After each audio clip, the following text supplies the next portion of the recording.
for instance. What is the whole point of feminism? That women are just like men. Just like men.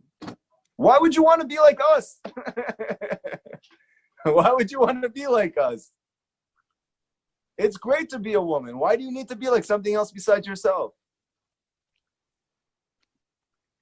This is, by the way, the root of the problem of why everybody is so confused and so angry and so sad, because everybody's trying to be like everybody else. Why should you want to be like a man? Why should a man want to be like a woman? You're beautiful. We're beautiful. It's good.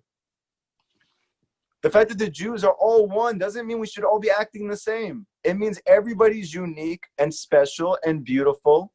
And within one collective whole, we create a unity. Unity means that you're connecting opposites. But when you make everybody the same, it's a lie. And you don't have to. You don't have to. The whole cause of despair comes from trying to be something that you're not. Be who you are. It's beautiful. Hashem made you perfect. Mamash, when you wake up in the morning, every woman says, thank you, Hashem, that you made me according to your ratzon, according to your will. You know what that means? That you made me perfect. Because whatever Hashem does is perfect. Why would you ever want to be something other than perfect?